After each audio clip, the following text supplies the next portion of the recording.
Alors ça fait plaisir de se retrouver, même si on termine un cycle avec la fin du livre de Josué. Et on a pu voir ce résumé express, mais excellent dans le panorama qu'il nous donne. Si vous voulez retrouver ces résumés, il y a d'autres résumés sur les livres de la Bible. Ça s'appelle Bible Project, comme ma super prononciation vient de le dire, c'est en anglais. Mais ils ont l'intention de plus en plus de pouvoir aussi le faire profiter à d'autres langues, dont le français. Donc peut-être qu'à l'avenir, on aura même le descriptif qui sera tout en français. Et donc on a pu voir en fait combien Dieu a été présent avec le peuple depuis le début de l'histoire de l'humanité, mais particulièrement dans ce livre de Josué qui nous intéresse. Et ce matin, on va s'arrêter sur les 2 derniers chapitres. Alors comme vous avez bien regardé la fin, j'ai plus besoin de rien dire. Et Alors non, parce qu'on va le lire quand même. C'est les 2 discours d'adieu donc que Josué donne au peuple d'Israël.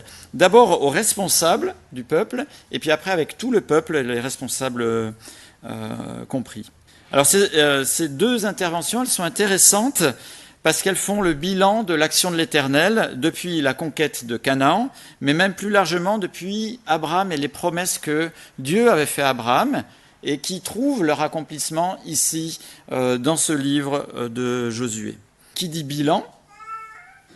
Pour pouvoir faire un bilan, il faut faire des constatations, mais l'objectif n'est pas juste de faire un bilan, mais aussi d'en tirer les leçons. Quelles sont les leçons que l'on peut retenir de l'action de l'Éternel au travers de cette expérience que le peuple a vécue avec Josué ? Leçons à en tirer et donc aussi décisions à prendre. Et c'est un petit peu ces 3 axes qui regroupent ces 2 discours, c'est faire le bilan, constater l'œuvre de l'Éternel, tirer les leçons et puis se décider pour la suite. Et quelque part, il y a une sorte d'obligation de pouvoir faire ce travail d'une manière honnête et objective, parce qu'on ne peut pas avoir vécu l'extraordinaire de Dieu pendant des années et puis de se dire mais c'était normal finalement. Voilà, et la vie continue. Non, ils ont vécu des choses extraordinaires pendant toutes ces années, pendant cette conquête, et quelque part, c'est le minimum de devoir faire ce bilan. Alors on pourrait se dire, mais pourquoi Dieu nous a donné ce texte ? Pourquoi Dieu a veillé sur sa parole pendant des siècles et des siècles pour que ce texte nous parvienne jusqu'à nous ce matin ? Tout simplement pour qu'on puisse, nous aussi, constater ce que a constaté les Hébreux de ce moment-là, de voir l'extraordinaire de Dieu et de se dire « Ah oui, c'est pas commun ». Et si c'est pas commun, faisons le bilan, tirons les conclusions et prenons des décisions. Et Dieu ne va pas refaire le même chemin qu'il a fait avec Abraham et avec tout le peuple sur des années pour chacune de nos personnes d'une manière individuelle. Dieu, au travers d'Abraham, a donné un exemple qui va servir pour l'histoire de l'humanité. Donc notre rôle à nous, c'est de constater ce que Dieu a fait au travers de l'histoire d'Abraham et du peuple pour que nous, on en tire des leçons. Dieu ne va pas recommencer à chaque fois qu'il y a un être humain qui naît, toute la démarche qu'il a fait avec Abraham. C'est pour ça que c'est important que nous, on puisse prendre connaissance de ce que Dieu a voulu nous laisser. Et puis aussi, peut-être qu'on peut se dire, Dieu a été extraordinaire dans le parcours avec Abraham et le peuple d'Israël, mais il l'est aussi avec moi. Et de se dire, ah oui, ce que Dieu a fait vivre à ce peuple, il le fait vivre aussi à nous, et de voir combien Dieu est vivant, Dieu ne change pas, et aussi de faire le même schéma, de tirer un bilan, tirer des conclusions et prendre des décisions. Alors j'espère que de temps en temps, on fait ce type de point dans notre vie et que finalement, on n'est pas anesthésié par les obligations de notre quotidien, de notre routine. Et quelque part, peut-être que nos obligations font qu'on rentre dans un train-train et puis que finalement, on ne prend pas le recul de se dire « Ah, mais finalement, c'est quand même hors du commun ce que j'ai vécu avec l'Éternel. » Et ça renforce notre foi avec lui.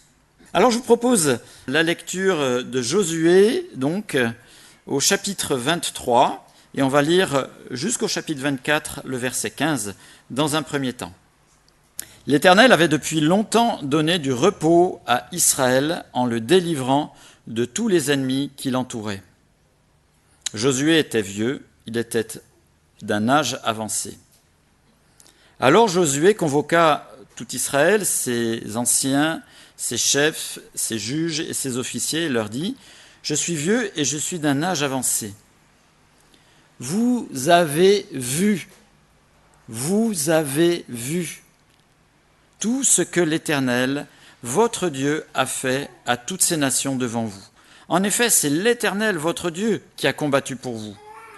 Voyez, par tirage au sort, je vous ai donné en héritage pour vos tribus les nations qui restent et toutes celles que j'ai exterminées à partir du Jourdain jusqu'à la mer Méditerranée, vers le soleil couchant. C'est l'Éternel, votre Dieu, qui les détruira et les chassera devant vous.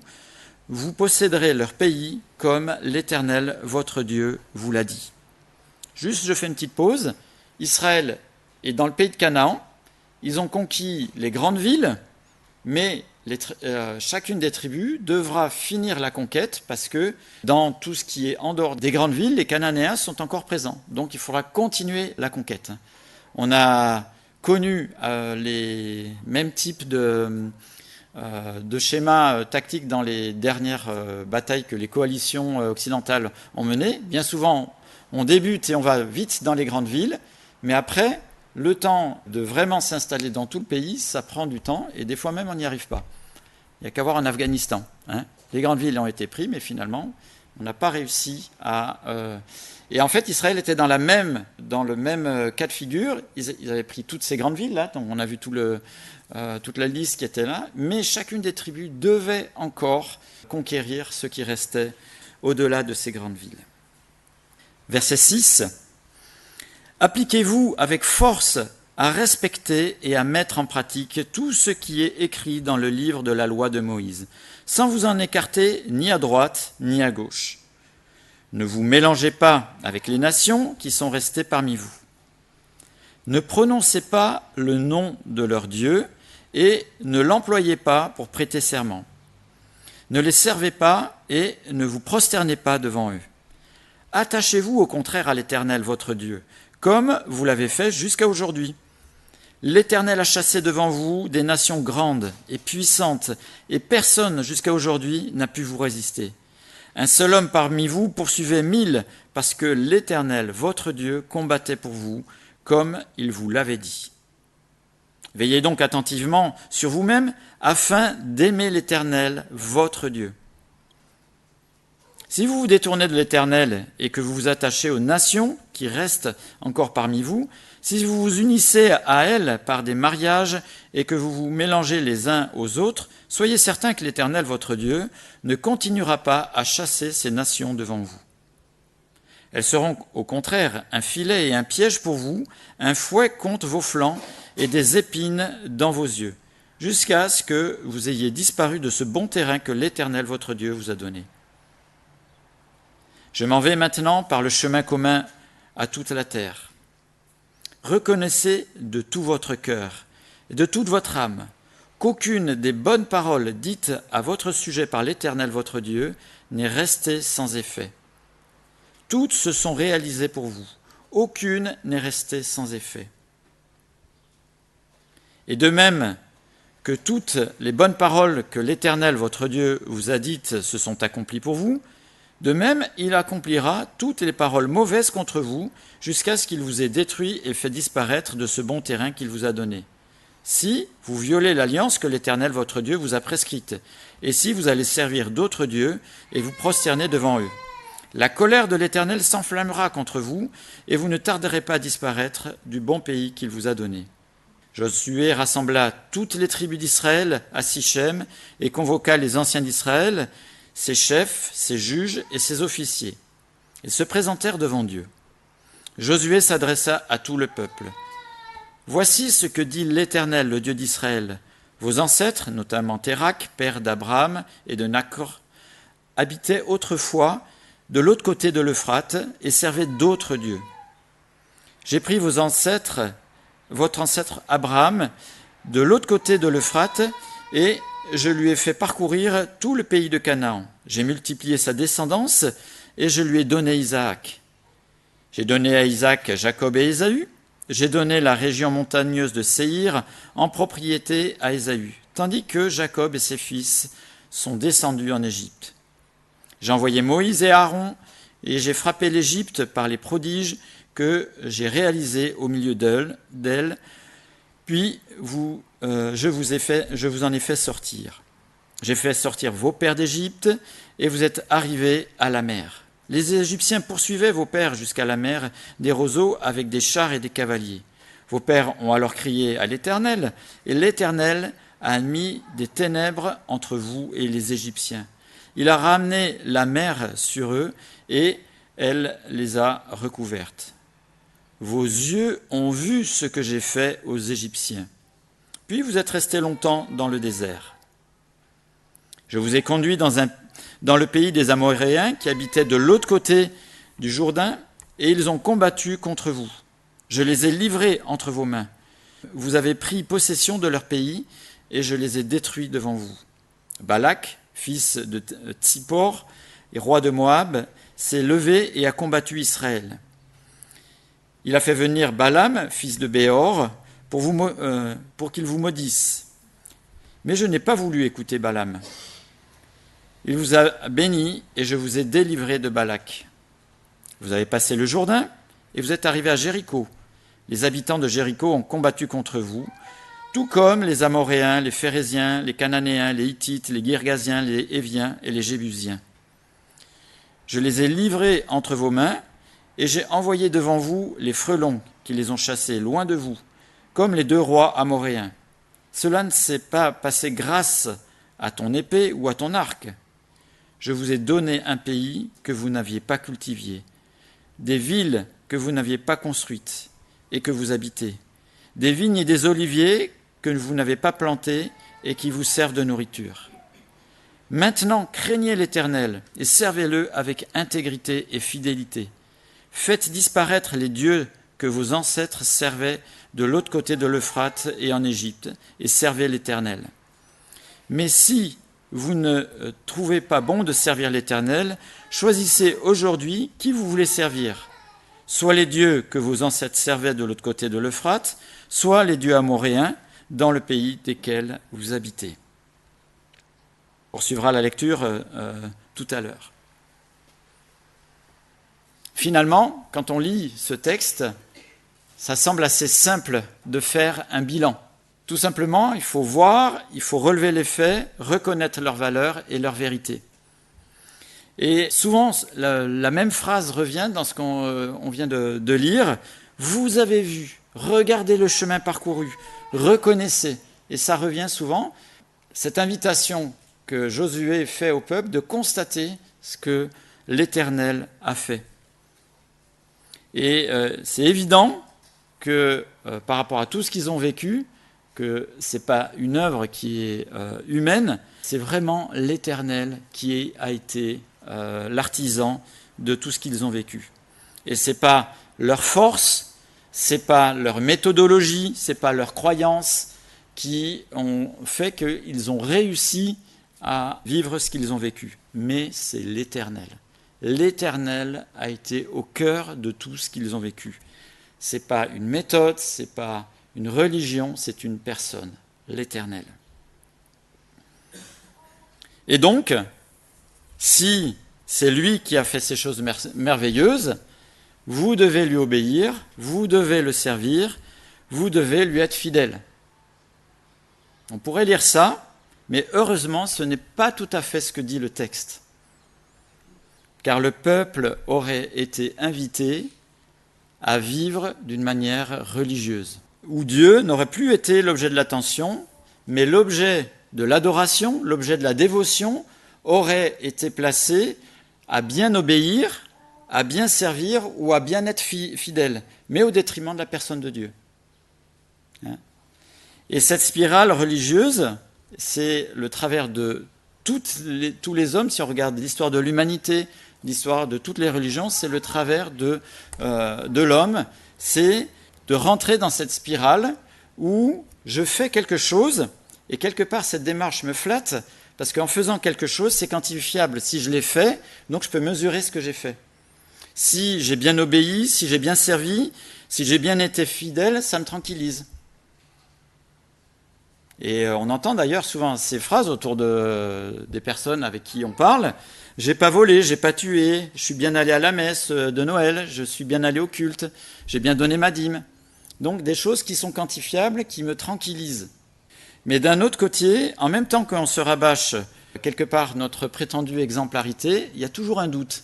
Est-ce que j'en ai fait assez ? Et ça, c'est le système religieux.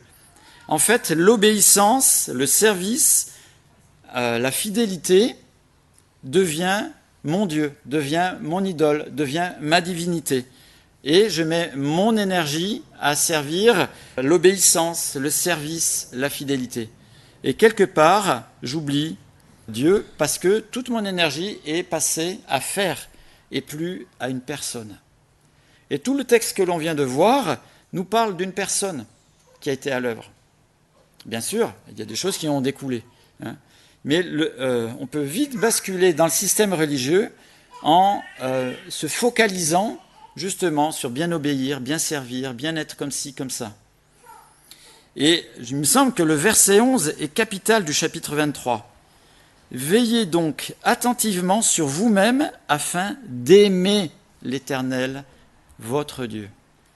Veillez donc attentivement sur vous-même afin d'aimer l'Éternel, votre Dieu. C'est parce que vous l'aimez que la crainte sera logique. C'est que l'attachement sera naturel, que l'envie de connaître sa parole, de s'y attacher, de la méditer coulera de source. C'est parce qu'on aime l'Éternel qu'on aura envie de faire quelque chose pour lui, de le servir, et même sans se poser de questions. C'est parce qu'on aime l'Éternel qu'on aura envie de lui être intègre et fidèle.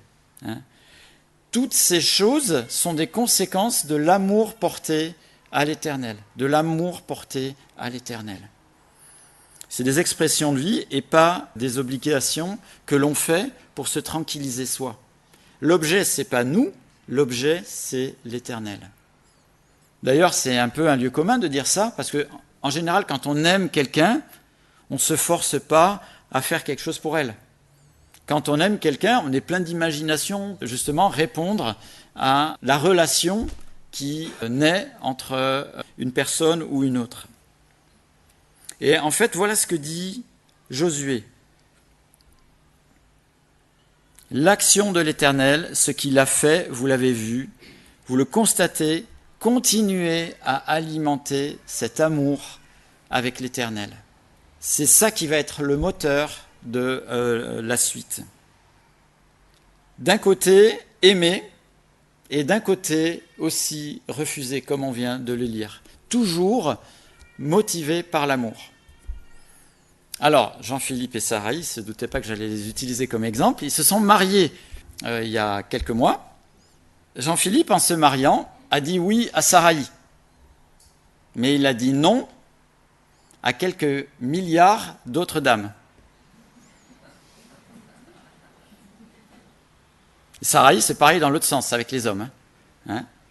C'est-à-dire que aimer, c'est faire quelque chose de fort, d'exclusif avec quelqu'un, et parce que cet amour est intense, et bien justement, le reste coule de source. Et c'est ce que rappelle un petit peu Josué, parce que vous aimez l'Éternel, vous allez logiquement refuser les autres divinités, de parler, de participer à leur culte, de vous marier avec les personnes qui ne sont pas attachées à l'Éternel, parce qu'elles vous entraîneraient vers d'autres divinités. Parce que vous aimez l'Éternel, vous allez faire disparaître les idoles qui sont encore dans vos affaires. Je ne sais pas si vous avez remarqué dans la lecture, mais on est à la fin du livre de Josué, et Josué leur dit « Sortez les dieux qui viennent du père de l'Euphrate, c'est-à-dire c'est les ancêtres d'Abraham. Il y avait encore des divinités, des idoles qui étaient dans les affaires des Hébreux. Et de sortir aussi toutes les croyances et les idoles qui venaient de l'Égypte. Ce qui est d'autant plus stupéfiant que les Hébreux ont été esclaves des Égyptiens, mais dans leurs affaires, il y a encore ces divinités qui traînaient. Et le peuple traînait ses habitudes, ses traditions, ses idoles, et n'avait pas encore fait le ménage, même si d'un cœur ils étaient pour l'Éternel. ils traînaient ces choses qui étaient dans leurs affaires. Même après ce parcours extraordinaire, hors du commun, vécu avec l'Éternel. Et quelque part, ça m'a fait un petit peu réfléchir, et je me suis dit, mais, et nous? Si on est là, c'est qu'on a envie de rendre un culte à l'Éternel, c'est qu'on est attaché à lui, mais est-ce que dans nos affaires, c'est-à-dire dans nos pensées, il n'y a pas des choses qui traînent et qui ne sont pas conformes ou qui sont en horreur à l'Éternel? Alors là, je ne parle pas d'un gros Bouddha avec des bâtons, je parle d'idole, des bâtons d'encens qui fument ou des choses de ce type, ou avoir une star, fût-elle excellente au tennis, comme idole ou référence.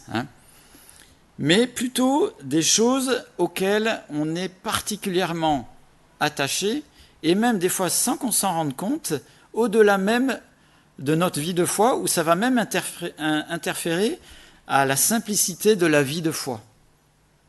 Et c'est plutôt peut-être dans des habitudes ou des manières de faire qu'on est foncièrement attaché à certaines choses qui n'ont pas forcément un lien fort avec la vie avec Christ, mais par contre pour lesquelles on va être dur comme fer et pas en démordre.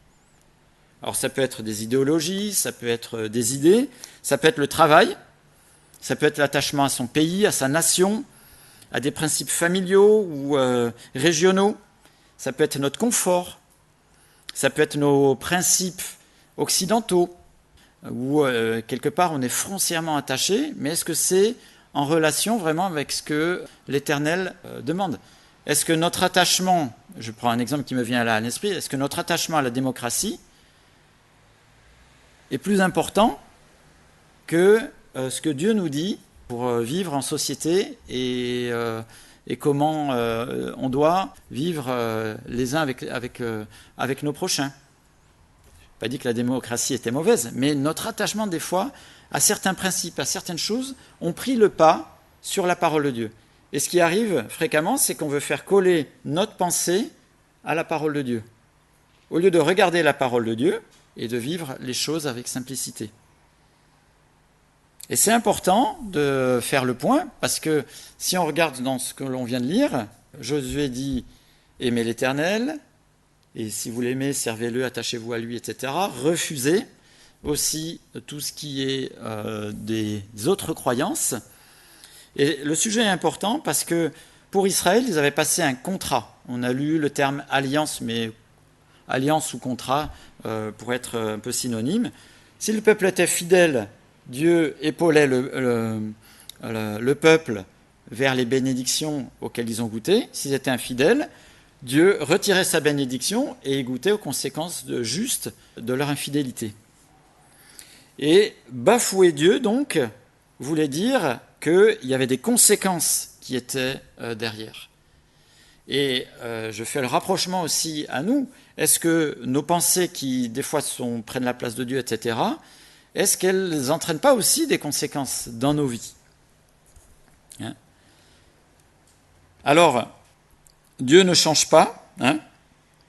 Si le peuple d'Israël s'attachait aux idoles, il connaîtrait les conséquences, les mêmes conséquences que finalement les nations cananéennes ont connues par la main de l'Éternel au travers d'Israël. Mais est-ce que pour nous qui sommes de l'autre côté de la croix, après la mort de Christ, après sa résurrection, est-ce que pour nous, il y a le même type de contrat qui est passé avec l'Éternel? Fidélité égale bénédiction, infidélité égale malédiction. Alors, c'est pas si binaire parce que si on regarde tout le parcours de la parole de Dieu, on voit combien Dieu a retardé bien souvent de mettre en œuvre son jugement. Il a fait preuve d'une grâce extraordinaire et d'une patience extraordinaire avec son peuple. Mais la question, nous qui sommes de l'autre côté de l'œuvre de la croix, qui vivons ce temps après la croix, après la mort et la résurrection de Christ, est-ce qu'on est dans le même schéma, dans le même contrat? Et bien souvent, quand on lit la parole de Dieu, quand j'écoute des personnes qui ont lu la parole de Dieu, la différence entre ce qui s'est fait avant la croix et ce qui s'est fait après la croix n'est pas bien cernée. Et l'œuvre de Christ, qu'on célèbre souvent ici en prenant la scène, a radicalement changé notre relation avec Dieu. hein. On parle de l'ère de la grâce, donc après l'œuvre que Christ a fait par sa mort et sa résurrection, hein. Même si on n'est plus même si on n'a pas passé le même type de contrat que Israël avait passé avec l'Éternel, pour autant, c'est pas parce qu'on est sous la grâce qu'il faut minimiser nos actions. Ah, Dieu est amour, Dieu est ceci, cela, et ainsi de suite, et je fais n'importe quoi de ma vie. Ce que nous faisons, les décisions que nous prenons, ont toujours des conséquences, hein. Mais ces conséquences ne sont pas forcément une action délibérée et déterminée, voulue dans le sens que Dieu agit d'une manière spécifique, hein, parce que rien n'échappe au contrôle de Dieu, de la part de Dieu, ou une action spécifique de la part de Satan, quand il nous arrive des choses particulières suite à nos choix. Bien souvent, on ne fait que récolter le fruit de nos décisions. Nos choix, les choix que nous faisons, et Israël était confronté à des choix ici, les choix que nous faisons ont des conséquences. Et des fois, ce n'est uniquement que les conséquences, ce n'est pas une action spécifique de l'ennemi de Dieu qui agit, mais c'est le fruit de nos décisions, hein. Pour autant, Dieu se plaît toujours à bénir, autant qu'avant la croix. Pour autant, sa justice n'est pas différente qu'avant la croix. Il n'est pas plus laxiste, Dieu n'est pas plus affûté dans sa justice. Dieu demeure le même. Et si on est, nous, de l'autre côté de la croix, si on est dans cette ère de la grâce, avec une relation spéciale et particulière au travers de Christ avec l'Éternel, que les prophètes auraient aimé connaître et que nous connaissons, pour autant Dieu ne change pas et nos décisions et nos choix ont des conséquences. Alors on n'a pas passé un contrat, une alliance comme avait passé Israël, fidélité égale bénédiction, infidélité égale malédiction, mais pour autant, la valeur de nos choix, et Dieu nous fait un énorme cadeau et nous donne une énorme valeur, nos choix ont des conséquences. Et l'impact de nos choix, de décisions qu'on va prendre, ont des conséquences. Même si Dieu est amour, même si Dieu est grâce, nos choix ont des conséquences. Alors on n'est pas tout à fait dans le même cadre qu'avant la croix, mais pour autant, ne soyons pas superficiels et ne soyons pas légers. Et les avertissements qui sont donnés ici à Israël, à nous de faire aussi le même type de cheminement. Regardez ce que Dieu a fait auparavant et regardez quelles ont été les conséquences de ceux qui se sont attachés à lui parce qu'il aimait. De même, nous aussi, on est amenés à faire la même chose. C'est-à-dire, regardons dans nos vies, dans ce que Dieu nous a laissé, ah oui, évidemment, l'œuvre et la main de l'Éternel est hors du commun.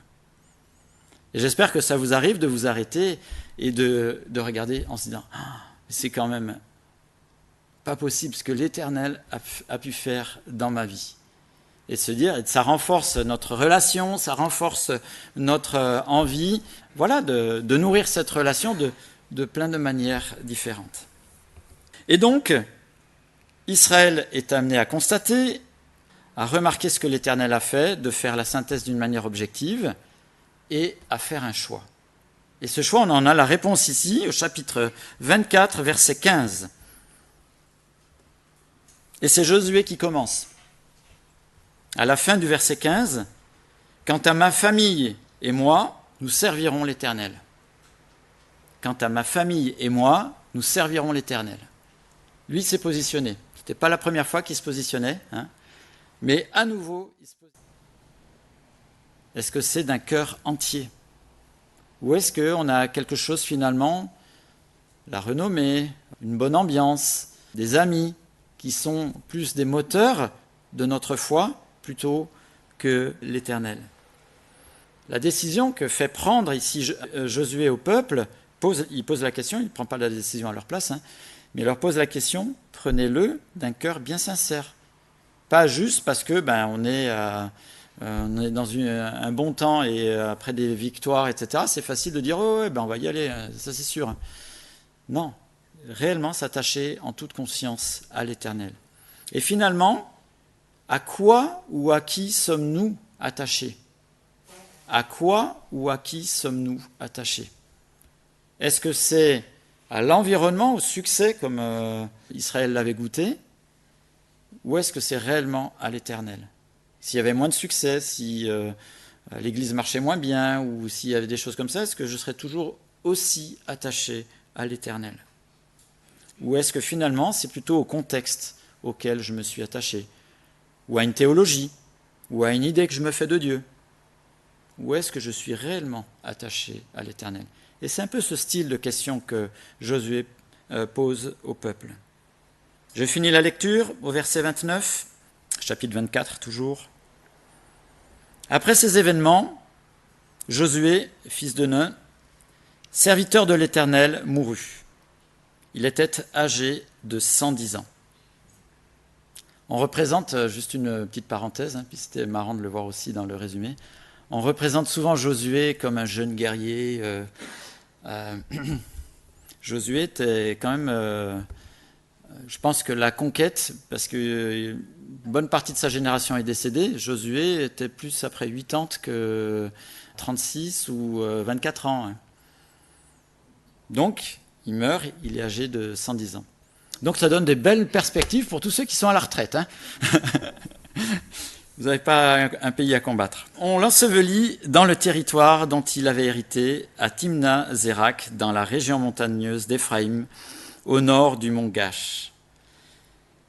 Israël servit l'Éternel durant toute la vie de Josué et durant toute la vie des anciens qui lui survécurent et qui connaissaient tout ce que l'Éternel avait fait en faveur d'Israël. Les Israélites avaient rapporté d'Égypte les ossements de Joseph et il fut enterré à Sichem dans la partie de terrain que Jacob avait acheté au fils de Hamor, le père de Sichem, pour 100 pièces d'argent et qui faisait partie de l'héritage des descendants de Joseph. Éléazar, fils d'Aaron, mourut et on enterra à Gibéat-Phiné. Cette colline avait été donnée à son fils Phiné et se trouvait dans la région montagneuse d'Éphraïm. Voilà, des indications que l'on lit comme ça, c'est intéressant. Mais j'attire votre attention au verset 31. Est-ce qu'il y a quelque chose que vous détectez dans ce verset 31? Est-ce qu'il y a quelque chose qui vous marque, qui va revenir après? Alors je vous aide. Donc il est dit que toute la vie des anciens qui lui survécurent et qui connaissaient tout ce que l'Éternel avait fait en faveur d'Israël. Tournez la page, ou peut-être que c'est sur la même page, et vous arrivez au livre des Juges. Il s'est levé une génération qui ne connaissait pas l'Éternel et qui fit n'importe quoi. Ça, c'est ma version. En fait, l'idée de connaître, c'est pas avoir eu écho de ce qui s'est fait, mais c'est d'expérimenter avec Dieu, c'est de vivre avec Dieu. On connaît quelqu'un, on peut m'en avoir parlé, mais quand j'ai vécu avec quelqu'un, je peux dire que je la connais. Et c'est dans ce sens-là qui ce verset est marqué. Et cette génération, évidemment, a connu l'intervention de l'Éternel, mais chaque génération, on est appelé aussi à vivre et pas se reposer sur l'histoire qui nous a précédés. Pareil pour les histoires d'associations d'églises. On n'est pas, nous, c'est très beau ce qui a été vécu dans les générations passées, mais nous, on est aussi appelés à vivre quelque chose pour qu'on puisse expérimenter la main de l'Éternel. Et malheureusement, le livre des Juges nous ouvre à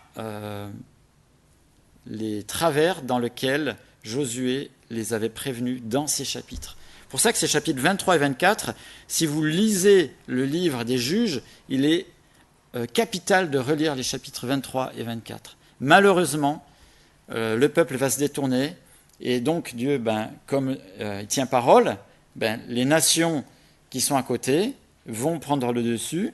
Alors, ils vont crier à l'Éternel. Dans sa grâce, Dieu va donner des libérateurs, et ainsi de suite. Mais on va retrouver aussi un problème avec les idoles qui sont restées. Le cœur n'était pas entier à l'Éternel. Et pour autant, Dieu ne change pas. Et à ceux qui le prennent au mot, qui s'attachent à lui, Dieu va faire de grandes choses dans ce magnifique livre des Juges.